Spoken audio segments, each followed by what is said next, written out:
اعوذ باللہ من الشیطان الرجیم بسم اللہ الرحمن الرحیم الحمد للہ الذی لا یبلغ مدحتہ القائلون ولا یحصی نعماءہ العادون ولا یعدی حقہ المجتہدون الذی لیس لصفتہ حد محدود ولا نعت موجود ولا وقت معدود ولا اجل ممدود فطر الخلائق بقدرته ونشر الرياح برحمته والصلاة والسلام على الرسول المسدد المصطفى الامجد المحمود الاحمد سیدنا ومولانا ومولا الكونین جد الحسن والحسین معانی ابو القاسم محمد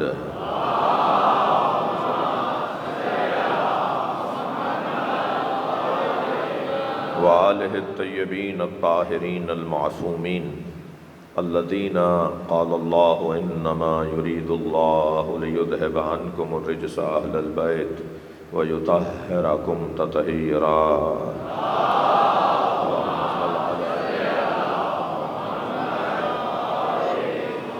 وَلَعْنَةُ اللَّهِ عَلَىٰ أَعْدَائِهِمْ أَجْمَعِينَ مِنْ يَوْمِ عَدَاوَتِهِمْ إِلَىٰ قِيَامِ الدِّينِ أَمَّا بَعْدُ قَالَ الْحَكِيمُ فِي قُرْآنِ الْكَرِيمِ بِسْمِ اللَّهِ الرَّحْمَٰنِ الرَّحِيمِ وَجَعَلْنَا مِنْهُمْ أَئِمَّةً يَهْدُونَ بِأَمْرِنَا لَمَّا صَبَرُوا وَكَانُوا بِآيَاتِنَا يُوقِنُونَ صلوات۔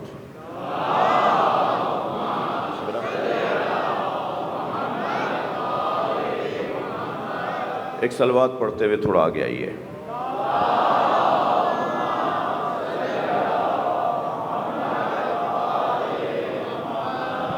ایک اور بلند صلوات۔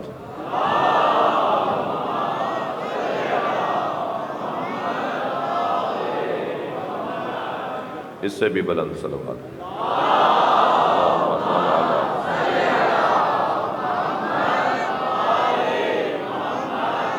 رزق اور عزت میں اضافے کے لیے بلند صلوات۔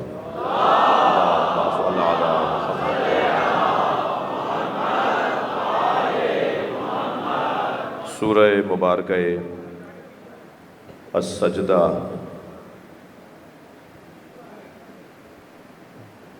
اللہ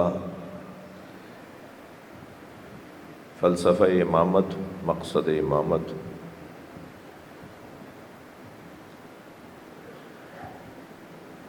اور شرائط امامت اور حکمت امامت کو بیان کر رہا ہے۔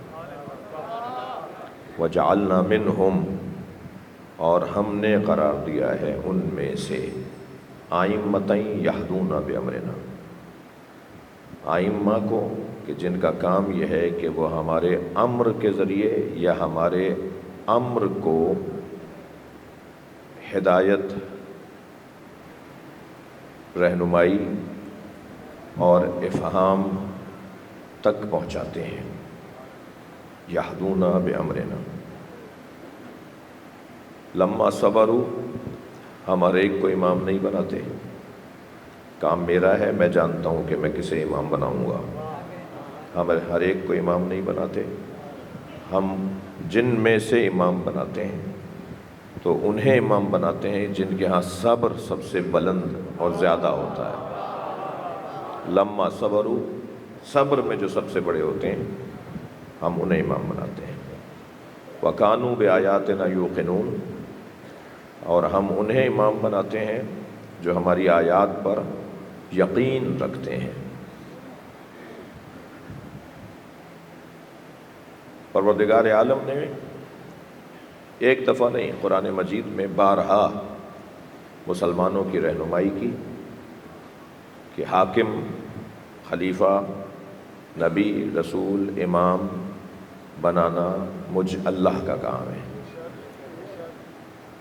تمہارا رہنما تم خود نہیں بناؤ گے، تمہارا رہنما میں اللہ بناؤں گا۔ امامت کے لیے حضرت ابراہیم نے 4 شرائط کو طے کر دیا ہے۔ یاد رہے کہ ہم امت مصطفیٰ ہیں اور ملت ابراہیم ہیں۔ ہم مسلمان امت مصطفیٰ ہیں اور ملت ابراہیم ہیں۔ ملت ابیکم ابراہیم ہوا سماکم المسلمین، تم اپنے جد ابراہیم کی ملت ہو جس نے تمہارا نام مسلمان رکھا ہے۔ ہمارا نام مسلمان حضرت ابراہیم نے رکھا ہے۔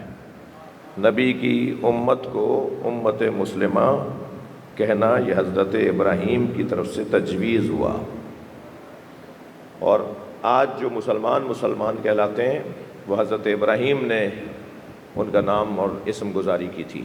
تو ہم ملت ابراہیم ہیں۔ ملت ابراہیم کے لیے حضرت ابراہیم نے کچھ اللہ کی بارگاہ میں گزارش رکھی، عرض رکھی، اللہ نے ان گزارشوں کو، ان عرائض کو قبول کیا۔ لہٰذا اگر آج شریعت محمدی میں، نبی مکرم کی شریعت میں تقسیم کریں اور تعداد کو نکالیں تو ایک بہت بڑی تعداد شرعی احکامات کی وہی ہے جو حضرت ابراہیم کے زمانے میں مسلمانوں کے لیے یعنی ملت ابراہیم کے لیے طے پائیں۔ خود سب سے بڑا حج کا منظر ہے، حج کا پورا عمل حضرت ابراہیم کے ساتھ جڑا ہوا ہے۔ تو حضرت ابراہیم ہیں امت مسلمہ کے لیے بہت ساری چیزیں دیکھے جانے والے، اور دو ہی نبیوں کو قرآن میں کہا گیا ہے کہ ان کے اسوہ پہ عمل کرو۔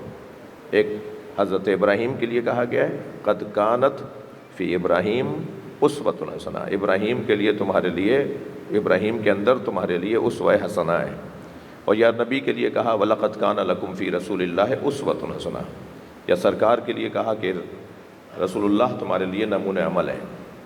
تو حضرت ابراہیم نے بہت ساری چیزیں طے کی ہیں جو امت مسلمہ کے لیے اللہ نے قبول کیا اور نبی مکرم کی شریعت کا وہ حصہ بنے۔ ان میں سے امامت کا بھی جو شرائط ہیں، تھوڑا سا امامت کے فلسفے بات کروں اختر بھائی، دل تو کر رہا ہے کہ صرف مصائب پڑھوں، لیکن اگر آج اس امامت کے آغاز کا دن ہے یا ان کی امامت کے آغاز کا دن ہے جن کی امامت تقریباً 1150 سال سے چل رہی ہے، اور سب سے طویل العمر امام اگر ہمارا کوئی ہے تو وہ امام زمانہ ہے۔ اللہم صلی علی۔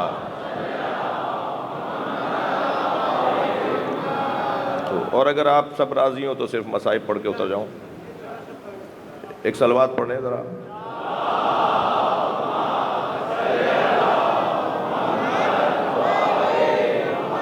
تو حضرت ابراہیم شرائط امامت کو طے کر رہے ہیں۔ سب سے جب حضرت ابراہیم کو اللہ نے نبوت کے بعد رسالت اور رسالت کے بعد امامت دی، اور امامت بھی حضرت ابراہیم کو اللہ نے تب دی جب انہوں نے سب سے بڑی آزمائش کو گزارا۔ اور سب سے بڑی آزمائش کیا تھی حضرت ابراہیم کے لیے؟ اپنے بچے کے گلے پہ چھری چلانا۔ اس سے بڑی آزمائش نہیں تھی۔ مال اللہ کی راہ میں دے دیا، آزمائش مال کی مکمل ہوئی۔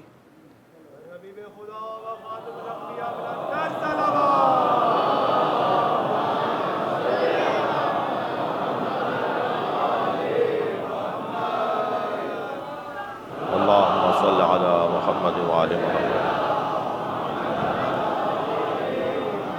میرے دوست رہنمائی کریں، اندر جگہ موجود ہے، جو دروازے کے قریب بیٹھے ہیں وہ تھوڑی سی زیادہ ثواب خاطر آگے اٹھ کے آ جائیں سیدھے، اور دوسری جانب میری جگہ کافی ہے۔ آپ سے بول رہا ہوں جو دروازے میں بیٹھے ہیں وہ اٹھ کے آ جائیں، یہاں جگہ ہے۔ ایک صلوات اور پڑھیں نبی کی ذات میں۔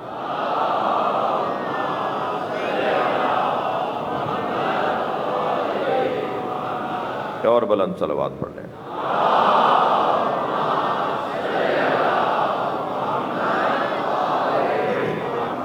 حضرت ابراہیم جب اپنے بچے کے گلے پہ چھری چلا چکے، تب اللہ نے وَإِذِ ابْتَلَىٰ إِبْرَاهِيمَ رَبُّهُ بِكَلِمَاتٍ، یاد کرو کہ جب ابراہیم نے اللہ کا، اپنے رب کا دیا ہوا امتحان مکمل کیا، اور کیا ہوا جب امتحان مکمل کیا فَأَتَمَّهُنَّ، اللہ کہہ رہا ہے کہ 100 میں 100 نمبر، ان بچوں کے لیے جملہ کہہ رہا ہوں، یعنی مکمل امتحان کامیابی سے گزارا۔ جی نمبر گریڈ حضرت ابراہیم کا کیا بولتے ہو آپ لوگ؟ جی A1 گریڈ، سب سے اچھا امتحان دیا حضرت ابراہیم نے۔ تب اللہ نے کہا انی جاعلک للناس اماما، میں تمہیں لوگوں کا امام بنا رہا ہوں۔ اگر یہ لوگوں کو بنانا تھا تو یہ کون سا بڑا اعزاز ہے؟ جب یہ لوگوں کا کام تھا امام بنانا، تو پھر یہ تو قرآن مجید میں اللہ کا کہہ رہا ہے میں اتنا بڑا کام کروا کہ میں اب تمہیں امام بنا رہا ہوں۔ یا اللہ، یہ تو خود بنا لیتے ہیں، یہ تو حضرت انسان اتنا بڑا حضرت ہے، یہ تو خود بنا لیتا ہے۔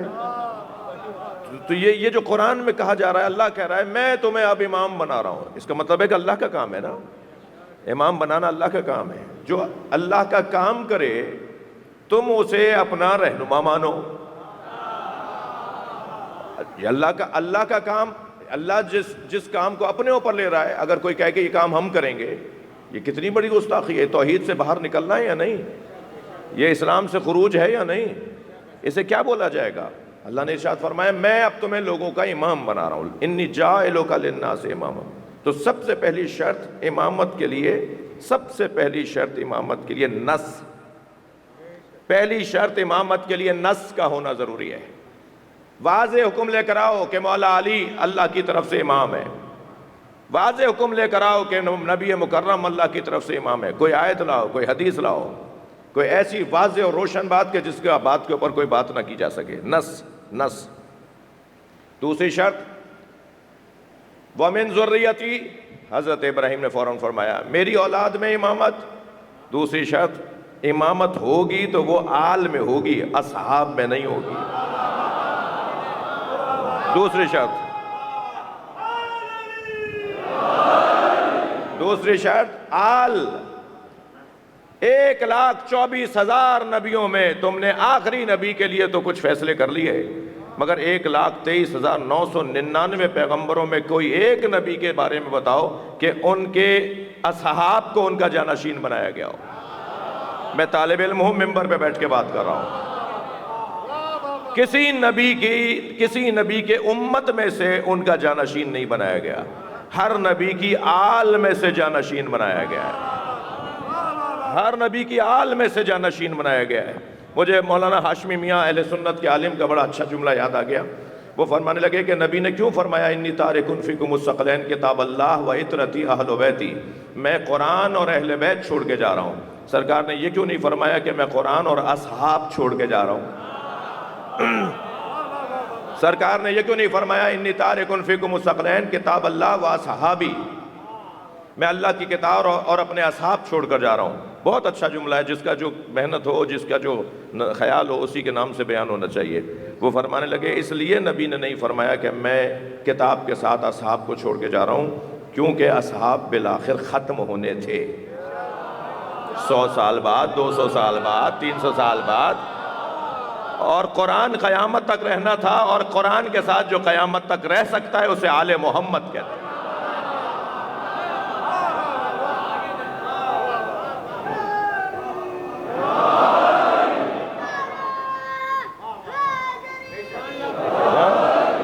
کسی نبی کی اللہم صلی علی، کسی نبی کی آل سے ہٹ کر خلافت نہیں چلی۔ اس نبی کی خلافت اور اس نبی کی وصایت، اس نبی کی جانشینی اگر چلی ہے تو وہ آل سے چلی ہے۔ ممکن ہے کوئی کہے مولانا ابھی تسلی نہیں ہوئی آپ کی بات سے، تو میں قرآن کی ایک اور آیت پڑھ دیتا ہوں۔ ان اللہ اصطفى آدم و نوح و آل عمران و آل ابراہیم و آل عمران علی العالمین ذریۃ بعضها من بعض۔ اللہ نے آدم کو چن لیا، اللہ نے نوح کو چن لیا، اللہ نے آل ابراہیم کو چنا۔ اللہ کہہ رہا ہے ان اللہ اصطفى آدم و نوح، کیوں آدم اور نوح کی اولاد کو نہیں چنا؟ کیوں حضرت ابراہیم اور حضرت ابو طالب کی اولاد کو چنا؟ تھوڑی گردن ہلا دو بھائی، بات جاری ہے۔ ان اللہ اصطفى آدم و نوح و آل ابراہیم و آل عمران علی العالمین ذریۃ بعضها من بعض۔ اللہ نے آدم کو چنا اس لیے کہ حضرت آدم کا پہلا ہی بیٹا قاتل نکلا۔ جو ظالم ہو وہ امام نہیں ہوتا، جو ظالم ہو وہ خلیفہ نہیں ہوتا، وہ جانشین نہیں ہوتا، چاہے اولاد میں ہی ہو۔ جب اولاد میں ظالم اللہ کو پسند نہیں ہے تو امت میں ظالم اللہ کو کیسے پسند؟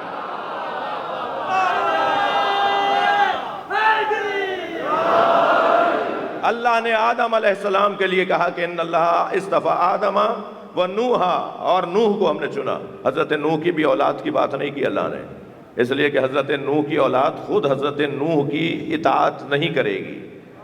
کشتی میں سب سوار ہو گئے، زوجہ سوار نہیں ہو رہی، کشتی میں سب سوار ہو گئے، بیٹا سوار نہیں ہو رہا، بار بار پکارتے رہے کہ آ جاؤ، تو یہ پہاڑ پہ چڑھتے رہے، اور جیسے جیسے پہاڑ پہ چڑھتے رہے اور کہتے رہے جبل یعصمنی من الماء، یہ پہاڑ مجھے ہمیں پانی سے بچائے گا، یہ پہاڑ پہ چڑھتے رہے، پانی بھی چڑھتا رہا۔ مجھے تو لگتا ہے کہ وہ جو اختر بھائی کی کسی غزل کا ایک مصرع ہے، ممبر ہے، مجلس ہے، اس لیے وہ مصرع نہیں پڑھوں گا، لیکن شاید وہ جو ڈوبنے والی بات ہے نا، شاید پہاڑ کو ڈوبنا نہیں تھا، پہاڑ کو ڈوبنا نہیں تھا، اس کی وجہ سے پہاڑ بھی ڈوب گیا۔ صلوات پڑھ لیں ذرا محمد و آلہ۔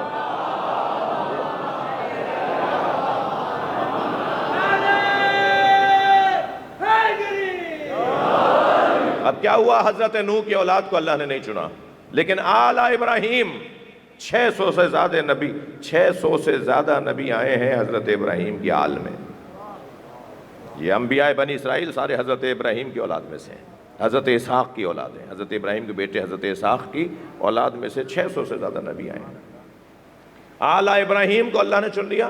آل عمران، اب آل عمران سے مراد، حضرت عمران سے مراد حضرت مریم کے والد ہیں، تب بھی نواسے کو چنا گیا ہے، حضرت عیسیٰ کو، یعنی بیٹی کی اولاد ہوتی ہے، یہ قرآن کہہ رہا ہے نا۔ اگر حضرت عمران سے مراد حضرت مریم کے والد ہیں، اور اگر حضرت عمران سے مراد حضرت ابو طالب ہیں، تو اولاد تو ابو طالب کی ہے، تبھی تو اللہ نے آیت میں آگے جا کے کہا ذریۃ بعضھا من بعض، ہم نے ایک کی اولاد کو دوسری کی اولاد بنا دیا، ہم نے کسی کی اولاد کو کسی کی اولاد بنا دیا۔ اولاد ہوں گے ابو طالب کی، کہلائیں گے محمد مصطفیٰ کی، اولاد ہوگی علی کی، کہلائے گی نبی کی۔ اور یہی وہ بات ہے جس کے لیے مولا علی نے ایک جگہ فخر کیا ہے، فرماتے ہیں وَسِبْتَ أَحْمَدٍ وَلَدَيَ مِنْهَا فَمَنْ مِنْكُمْ سَهْمٌ كَسَهْمِ، میں نبی کے 2 بیٹوں کا باپ ہوں۔ صلوات پڑھ لیں محمد و آل محمد۔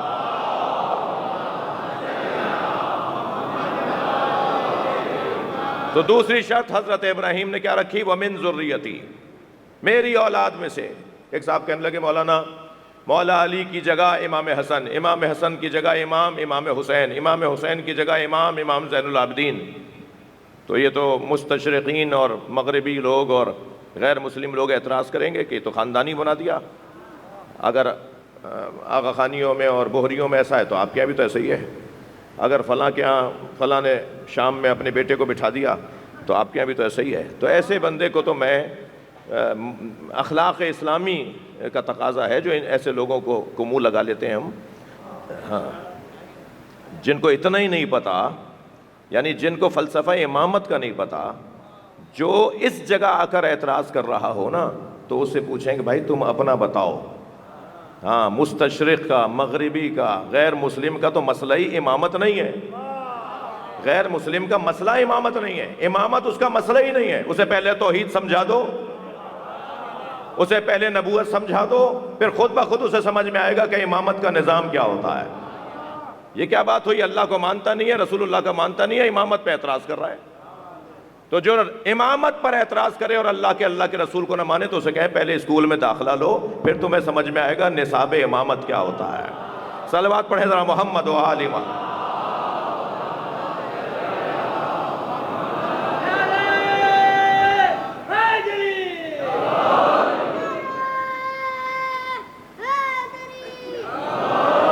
ذریتی، وقت تیزی سے گزر رہا ہے۔ وَمِن ذُرِّيَّتِي، حضرت ابراہیم نے نس کے بعد امامت کو آل میں، خلافت کو آل میں، اچھا یاد رہے میرے بچوں جوانوں، ہمارے ہاں امامت اور خلافت 2 چیزیں نہیں ہیں، یہ کہیں اور کا زہر ہے جو ہمارے دماغ میں آیا ہے، جی میرے دماغ میں آیا ہے، میں آپ کو نہیں کہہ رہا، میں اپنے آپ کو کہہ رہا ہوں، یہ کہیں اور سے پیغام آ رہے ہیں کہ امام علی پہلے ہیں، خلیفہ چوتھے ہیں۔ یہ کیا بات ہوئی، یعنی جو پہلا امام ہو اسی کو پہلا خلیفہ ہونا چاہیے۔ یہ کیا بات ہوئی کہ ہاں ہم بھی تو امام مانتے ہیں مولا علی کو، ہم بھی پہلا امام مانتے ہیں، مگر علی خلیفہ چاہتے ہیں. ہمارے یہاں خلافت اور امامت دو چیزیں نہیں ہیں. اللہ اور اللہ کے رسول کی طرف سے دیکھیں گے تو مولا علی خلیفہ، ہم اپنی طرف سے دیکھیں گے تو مولا علی امام. علی ہمارے خلیفہ تھوڑی ہیں، علی اللہ کے امام تھوڑی ہیں. صلوات پڑھیں ذرا محمد و آل محمد.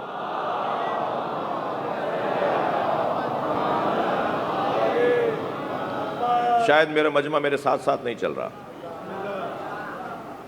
جی آہستہ آہستہ بولوں. ہمارے ہاں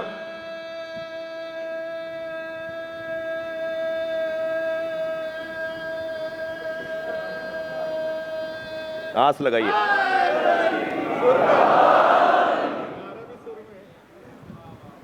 توجہ کر لیا آپ نے؟ روشن ہے بات. امامت اور خلافت دو چیزیں نہیں ہیں. اللہ اور اللہ کے رسول کے امام ہیں، اللہ اور اللہ کے رسول کے خلیفہ ہیں، امت کے امام ہیں، ہمارے امام ہیں. ومن ذریتی، میری اولاد. تیسری شرط، دوسری شرط، تیسری شرط کیا ہے؟ لا ینال عہد الظالمین. میرا عہدہ ظالموں تک نہیں پہنچے گا. اب سمجھ میں آ گئی بات کہ جو بھی امام کی جگہ امام آ رہا ہے نا، وہ اس وجہ سے نہیں آ رہا کہ بیٹا ہے.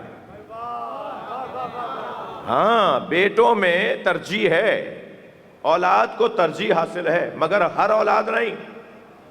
وہ اولاد جو معصوم ہو، وہ اولاد جس کے ہاں گناہوں کا گزر نہیں ہے. لا ینال عہد الظالمین. میرا یہ عہدہ امامت ظالموں تک نہیں جائے گا. یہ قانون ہے جی. لہذا جو امام کے جگہ امام آئے ہیں اور جو ان کے بھائی ہیں، ہم ان کی عصمت کے قائل نہیں ہیں، ہم ان کے محفوظ ہونے کے قائل ہیں. مولانا محمد قاسم زیدی نے، بزرگ علماء نے علم کلام کے اندر اس بحث کو باندھا ہے کہ ائمہ اہل بیت سب معصوم، اور ائمہ کی عصمت پر جو دلیل ہستیاں ہیں وہ سب محفوظ. معصوم اور محفوظ، معصوم اور محفوظ. معصوم عن الخطا، محفوظ عن الخطا.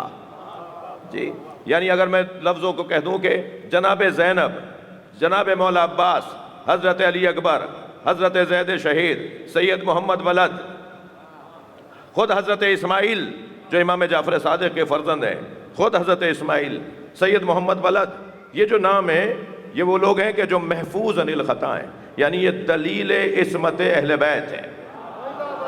بڑی عنایت آپ کی توجہات ہے. یہ دلیل عصمت اہل بیت ہیں. میں اگر اور لفظ بدل کے کہوں تو میں یوں کہوں گا کہ یہ جو کرتے ہیں وہ شریعت کے مطابق کرتے ہیں. محفوظ اسے کہتے ہیں، محفوظ اسے کہتے ہیں جو شریعت کے مطابق عمل کر رہا ہو، اور معصوم اسے کہتے ہیں جس کی مطابق شریعت چلتی ہو. صلوات پڑھ لیں محمد و آل محمد.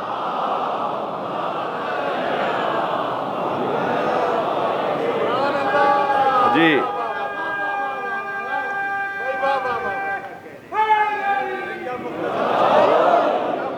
جی جی آج کی یہ جو مجلس ہے یہ میرے سوچ کے مطابق تو فلسفہ امامت کے بیان کی مجلس. 11 اماموں کو سلام کرنا ہے، 12ویں کی اطاعت کا آغاز ہے. یہ آج کی مجلس. ہاں چھٹی نہیں ہو رہی. ہاں یہ چھٹی نہیں ہو رہی. اب تو کلاس شروع ہوئی ہے. 2.25 مہینے تک حاضری لگی ہے. ہاں کلاس میں پہلے حاضری لگتی ہے، حاضری لگانے کے بعد گھر نہیں جاتے. حاضری لگنے کے بعد تو کلاسیں شروع ہوتی ہیں. صلوات پڑھیں ذرا محمد و آل محمد.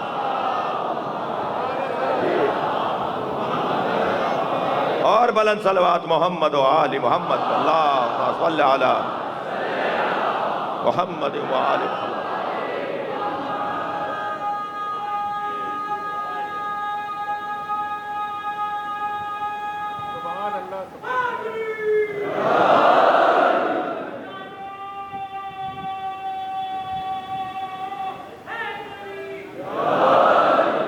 جی مصائب میں ایک جملہ کہوں گا کہ ہم انہیں ودا کیسے کہہ سکتے ہیں؟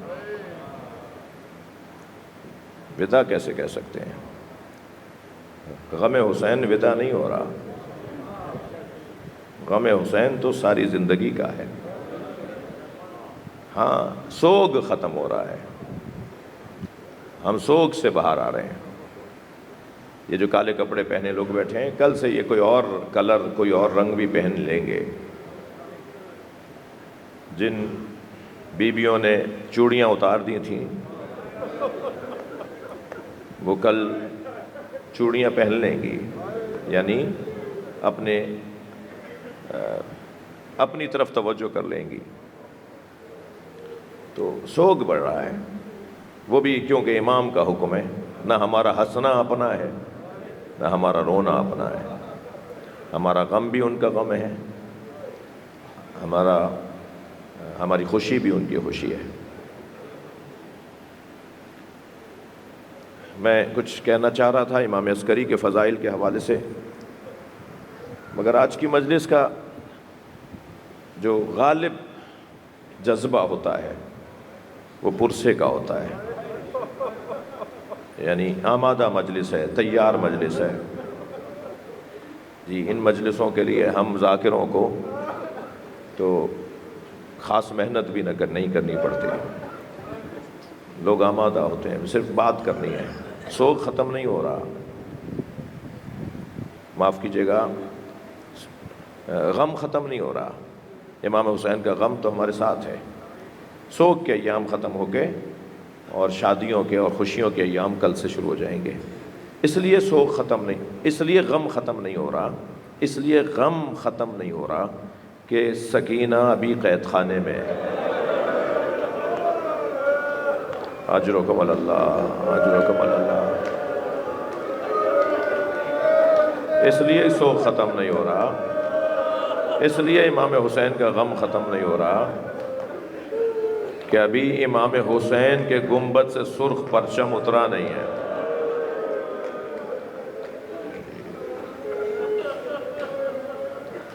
امام کا غم کیسے ختم ہو جائے گا؟ کیونکہ ابھی تو ہم نے اسے پرسہ ہی نہیں دیا جو غیبت میں ہے.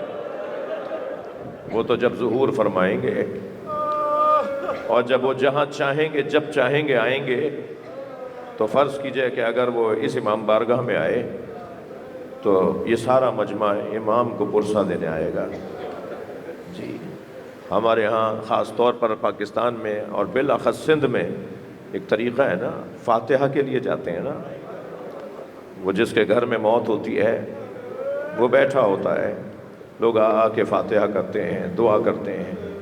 ابھی تو امام زمانہ سے ہم نے امام حسین کے لیے پرسہ دیا ہی نہیں ہے. وہ منظر تو آئے گا نا کہ جب امام زمانہ کے سامنے حضرت علی اکبر کے مصائب پڑھے جائیں گے.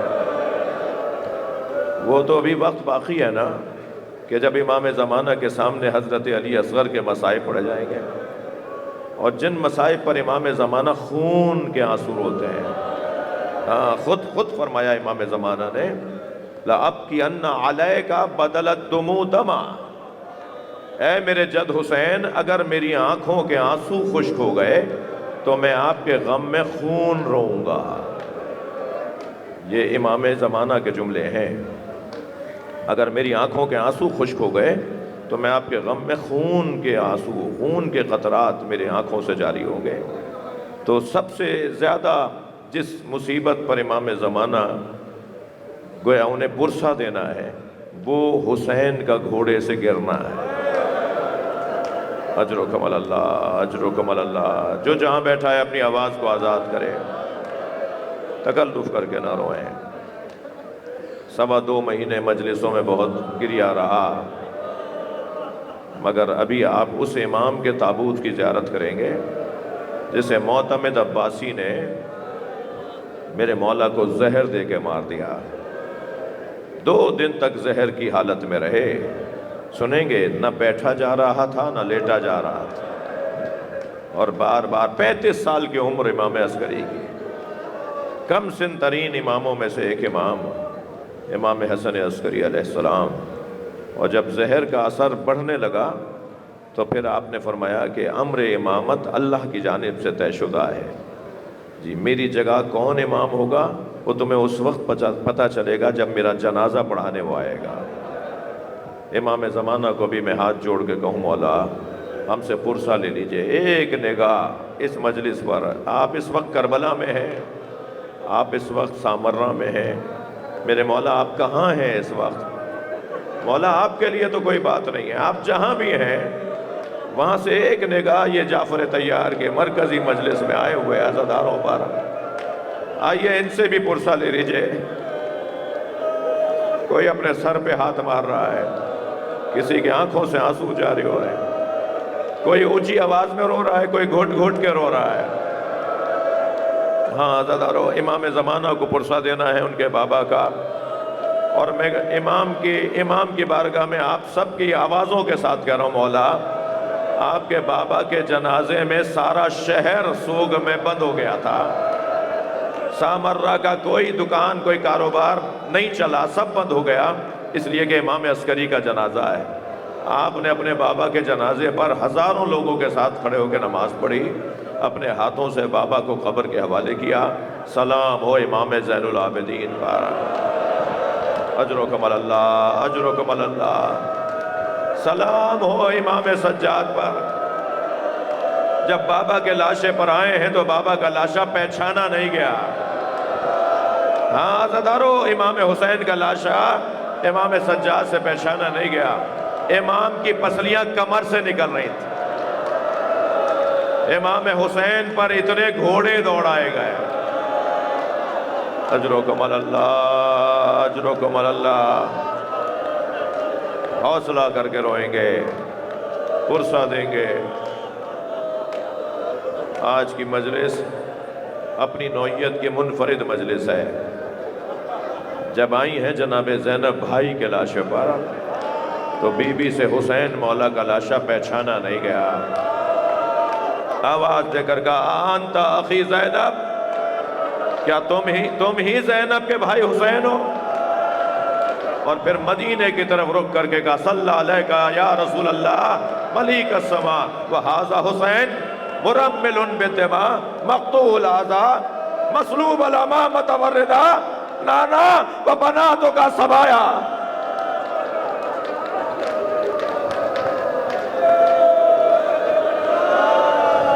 نانا یہ ہے آپ کا حسین، کتنے چاؤ سے آپ نے اسے پالا، کتنے اس کے ناز اٹھائے، کتنے اس کے لاڈ اٹھائے۔ یہ کاندھے پر بیٹھ جاتا تھا تو آپ اتارتے نہیں تھے، یہ سینے پہ بیٹھ جاتا تھا تو آپ اتارتے نہیں تھے۔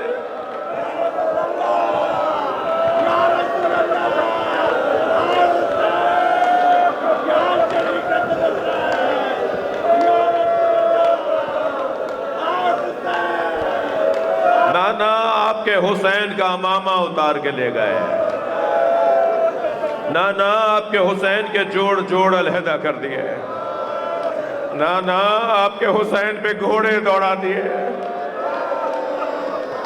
نانا آپ کی بیٹیوں کو اسیر بنا لیا۔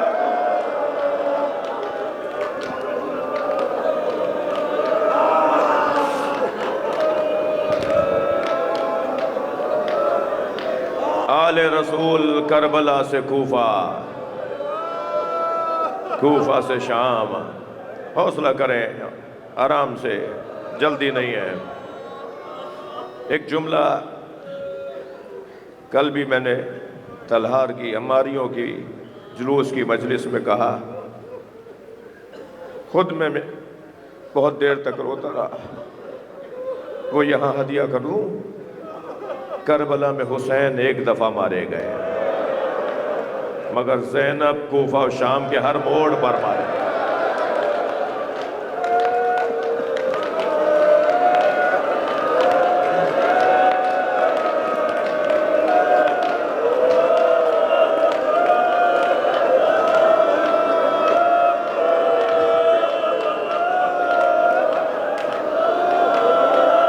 کوئی کہتا تھا یہ باغی کی بہن ہے، کوئی کہتا تھا یہ عباس کی بہن ہے۔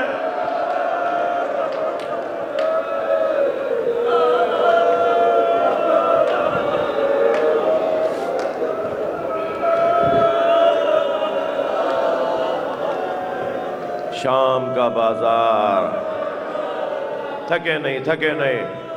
اللہ آپ کو حوصلہ عطا فرمائے. شام کا بازار، شام کا دربار. جب شام کے دربار میں لایا گیا تو بیویوں کے حلقے میں کھڑی تھی. آواز دی گئی کہ شمر کو بلایا جائے، وہ بتائے کہ انہوں نے کربلا میں کیا کیا ہے. بیویاں کھڑی ہیں، امام سجاد کھڑے ہیں، بہت سے لوگ کرسیوں پر بیٹھے ہیں. شمر ایک چبوترے پہ کھڑا ہو کر گزارش سنانے لگا، اے امیر، ہم نے کربلا میں حسین کے اصحاب کو مارا. ہم نے حبیب ابن مظاہر ظہیر قین کو مارا. جب حسین کے انصار مار دیے تو حسین کے اکبر کو مارا، حسین کے قاسم کو مارا. اور امیر وہ عباس جس کی شہرت تھی، ہم نے اس کے بازو کاٹ دیے. اے امیر، ہم نے حسین کے 6 مہینے کے بچے کو مارا. یہ کہتا رہا لیکن جیسے ہی اس نے کہا نا اے امیر ہم نے حسین کو پیاسا مارا، تو بیویوں کے حلقے سے جناب زینب کی آواز آئی. جناب زینب نے آواز دے کر کہا، اسکت ایھا الکاذب ابن الکاذب، خاموش جھوٹے اور جھوٹے کی اولاد. سب نے مڑ کر دیکھا کہ یہ کون ہے؟ بتایا یہ علی کی بیٹی زینب ہے، یہ حسین کی بہن زینب ہے. آوازیں دی گئی انہیں بولنے کا موقع دیا جائے. کہا گیا بولو زینب کیا کہنا چاہتی ہو؟ تو جناب زینب نے فرمایا، یا یزید کت قیدک وجہت جہدک فوالذی شرفنا بالوحی والکتاب. اے یزید جتنی چالیں تو چل سکتا ہے چل، جتنی سازشیں تو کر سکتا ہے کر، مگر ہمارے شرف کو اور ہمارے فضائل کو ہم سے چھین نہیں سکتا. جو اللہ نے ہمیں وحی اور قرآن اور آسمانی پیغام کی صورت میں ہمارے گھر میں پیغام اتارا ہے، یہ شرف تو ہم سے چھین نہیں سکتا. پھر میری بیوی نے فرمایا، یزید یہ جس تخت پہ تو بیٹھا ہے یہ حکومت نہیں ہے، یہ مہلت ہے، یہ بہت جلدی ختم ہو جائے گی. اور جو یہ کہہ رہا تھا، یہ کہہ کر جناب زینب نے شمر کی طرف فرمایا، جو یہ کہہ رہا تھا ان اخ الحسین لا یترک فی الکوفہ الا وفیہ باق و باقیہ، یہ جھوٹ بول رہا ہے. میرے بھائی نے کوفے میں کوئی گھر نہیں چھوڑا جہاں جنازہ نہ بھیجا ہو. میرے اکیلے بھائی نے تمہارے لشکر کا ہر گھر کا ایک بندہ مارا، ایک شخص، ہر خاندان کا ایک شخص میرے بھائی نے مارا. وہ جسے یہ کہہ رہا ہے نا پیاسا مارا، جسے یہ کہہ رہا ہے نا بھوکا مارا، ہم نے حسین کو گھیر کے مارا. میرے بھائی نے ہر گھر میں جنازہ بھیجا ہے. سب نے کہا یہ کیا کہہ رہی ہے؟ شمر کہنے لگا یہ سچ کہہ رہی ہے. حسین دلوں پہ دل باندھ کر آئے تھے. ہم حسین کا ایک دل توڑتے تھے دوسرا دل جوان ہو جاتا تھا. ہم حسین کا ایک بچہ، ہم حسین کا ایک لال مارتے تھے، حسین کا دوسرا بار جوان سامنے آ جاتا تھا. ہم ہر مرتبہ یہ سوچتے رہے کہ اب حسین کہے گا کہ ہم میں بیعت کرنے کو تیار ہوں، مگر حسین کے تو دلوں پر دل بندھے ہوئے تھے. اور آخر میں جب ہم نے حسین کا علی اصغر مار دیا، جس پر حسین اس لاشے کو لے کر کبھی آگے جاتا، سب سے زیادہ امام حسین جس لاشے پہ روئے ہیں نا وہ حضرت علی اصغر کا لاشا ہے. اب جب ہم نے حسین کے بچے کو مار دیا تو پھر حسین اکیلا میدان میں آیا، اور اکیلا حسین ہم ہزاروں پر غالب تھا. اس کا ایک خوف تھا، اس کا ایک جلال تھا. ہم نے حسین ابن علی کو نہیں مارا. آخر میں وہ خود چاہتا تھا کہ اب اپنی قربانی دے دے، تو تیر برسنا شروع ہوئے، نیزے لگنا شروع ہوئے. ایک مرتبہ سینے پہ تیر مارا تو وہ گھوڑے سے گر گیا. ہم نے اس کا سر کاٹ لیا. یہ سچ کہہ رہی ہے. یزید نے پھر جناب زینب سے کہا، زینب بتاؤ سب سے بڑی مصیبت تم نے کیا دیکھی؟ شاید یہ سوچ رہا تھا بی بی کہیں گی علی اکبر کا جنازہ، شاید یہ سوچ رہا تھا بی بی فرمائیں گی عباس کے کٹے ہوئے بازو، شاید اس نے سوچا ہوگا کہ جناب زینب فرمائیں گی میرے بھائی حسین پر دوڑتے ہوئے گھوڑے. کہنے لگا زینب بتاؤ سب سے بڑی مصیبت تم نے کیا دیکھی؟ تو بی بی نے بابا کے لہجے میں جواب دیا، اے یزید زینب پر سب سے بڑی مصیبت یہ ہے کہ تجھ جیسے سے بات کر رہی. کہاں علی و نبی کی بیٹی، کہاں فاطمہ زہرا کی لال، اجرکم اللہ اجرکم اللہ. گر گیا ہو گیا. اللہ آپ کو اس کا اجر عطا فرمائے۔ زندان شام، زندان شام جس کی چھت نہیں تھی، دن میں دھوپ پڑتی تھی، رات میں اوس پڑتی تھی، اللہ اکبر، 25-28 سال کی بیویاں ضعیف ہو گئی تھیں۔ ہاں، امام سجاد کمر خمیدہ۔ جب مدینے میں ایک چاہنے والے نے پوچھا مولا آپ کی عمر تو اتنی نہیں ہے، آپ کے بال سفید ہیں، آپ کی کمر جھکی ہوئی ہے، فرمایا سکینہ کے جنازے نے بوڑھا کر دیا۔ اجرکم اللہ۔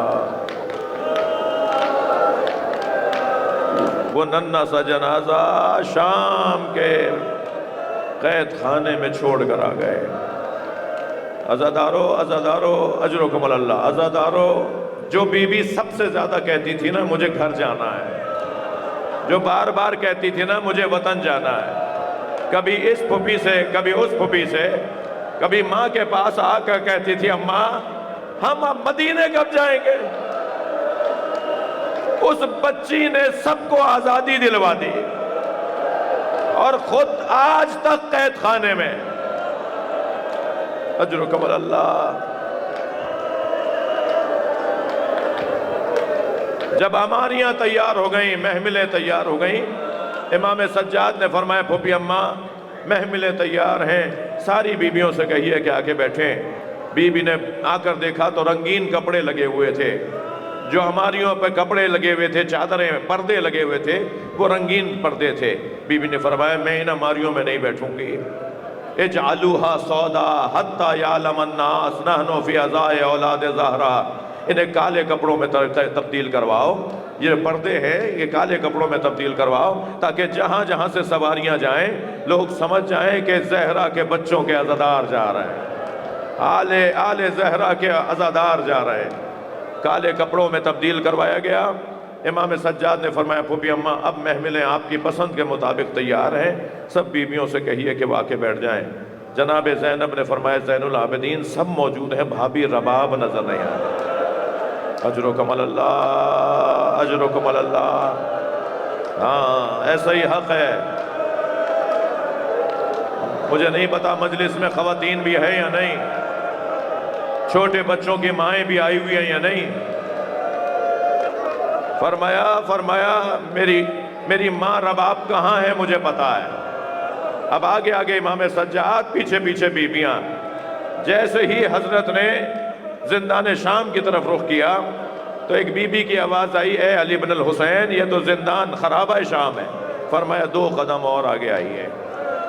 اب جو زندان شام میں قدم رکھا تو کیا دیکھا، جیسے کوئی ماں اپنے بچے کو گلے سے لگایا ہو، ایسے جناب رباب نے قبر سکینہ کو سینے سے لگا اور آہستہ آہستہ کہہ رہی سکینہ اٹھو، تمہاری چادر واپس آ گئی، اے میری بچی کرما، اے میری بچی ہم بابا سے ملنے جا رہے ہیں۔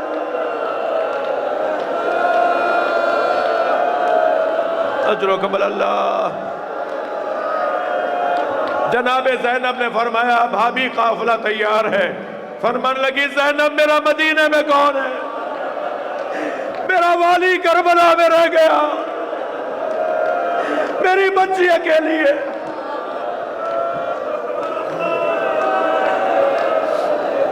بیویاں محملوں میں آ کے بیٹھ گئیں، قافلہ چلنے لگا۔ شام کے دیہات کی عورتوں نے آوازیں دی الوداع یا زینب، الوداع یا زینب۔ جناب زینب نے محمل کا پردہ ہٹایا اور شام کی عورتوں سے ایک جملہ فرمایا، اے شام کی عورتوں مجھ پر ایک احسان کرو گی؟ ساری بیویوں نے آواز دے کر کہا بی بی حکم فرمائیں۔ اشارہ کر کے کہا ہماری سکینہ کو اکیلا نہ چھوڑنا، ہماری سکینہ کو اکیلا نہ چھوڑنا، اللہ آپ کو شام لے جائے۔ اب کی دفعہ جب جائیں نا تو جالی سے قبر کو ضرور دیکھیے گا۔ آج بھی شام کے دیہات کی عورتیں کھلونے لا کے ڈالتی ہیں، گڑیاں لا کے ڈالتی ہیں اور ایک نوحہ پڑھتی ہیں تمہاری ماں سے وعدہ کیا تھا، ماتم حسین